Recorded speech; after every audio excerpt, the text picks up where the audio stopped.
right, let's talk Teen Wolf. So last season with the Calaveras and Derek and everything, like I kind of felt like it could have been like a really good spin-off.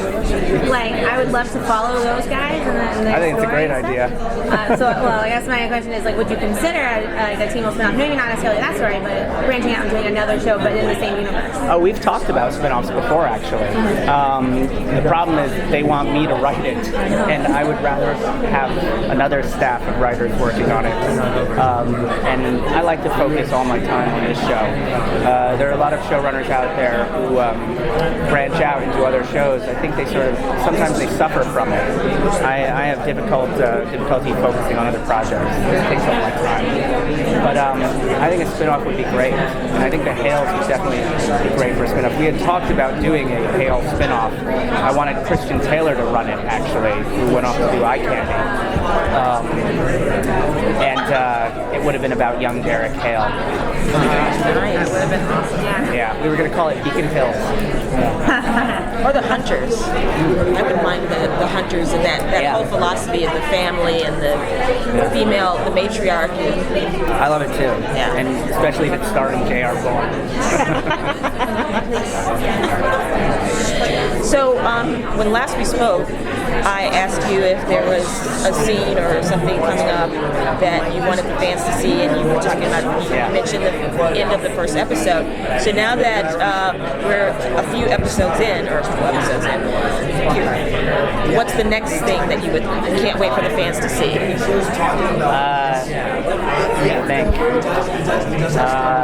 I'm interested to see how they like episode 5.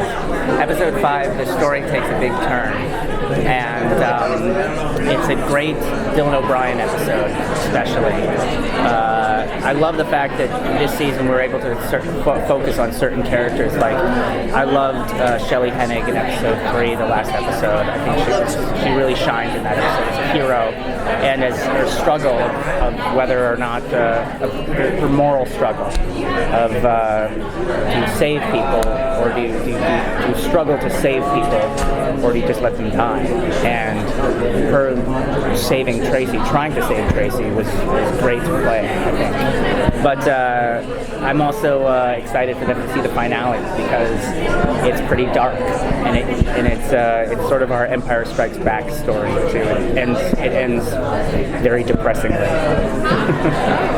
Where did the idea of the Dread Doctors come from? Because I think they're great. They seem like such great fun. villains so far. They came out of influences of like German World War II, gas masks, the whole steampunk aesthetic. I love steampunk. I love the Hellboy movies that are so beautifully designed.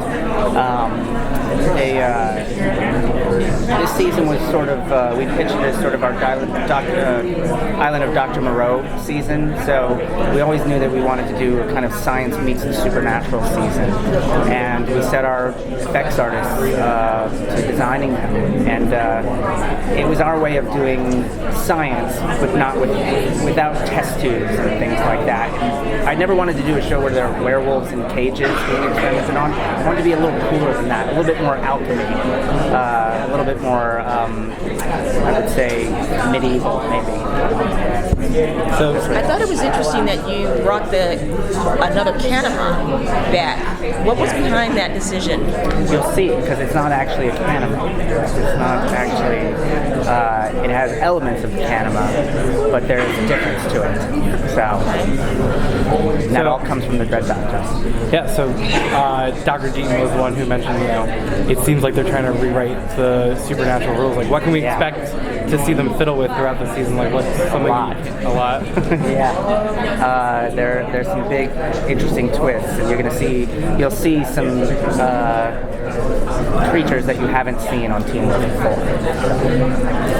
And Parrish, are we going to find out more? Are we going to actually find out what he is finally? Yes, this season, yes. 5A, you will find out what he is. Okay. And everybody thinks they know. Parrish and Lydia, any developments in that relationship? They're definitely connected. And they're actually, I shouldn't say this. They have a... Yes, you should. Go ahead. It's more than a romantic interest that connects them. Yeah. And speaking But of Lydia, there we is saw. a romantic interest there. Yes, I think they're sort of drawn to each other. And speaking of Lydia, that first episode we saw her using some martial arts fighting moves with Yeah. her powers. So like, Yeah. how did you come up with visualizing that using the screams within fighting? It's a little bit of a way to. We knew that we wanted Lydia to gain control of her abilities, and we also thought if we're going to take all these characters and we're going to beat them up so severely, what happens? And Lydia gets to a point where she says, I can't be the one getting hurt. I need to learn how to protect myself. I need to learn how to fight. Coming up with the visuals, we decided that it had to be tied to the scream, had to be a little bit with the power of her voice, you know. And I love the idea that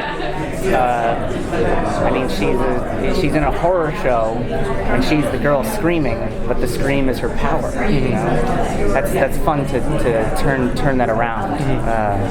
The cliche of it. So we wanted to be physical and powerful, and it was a little bit based on.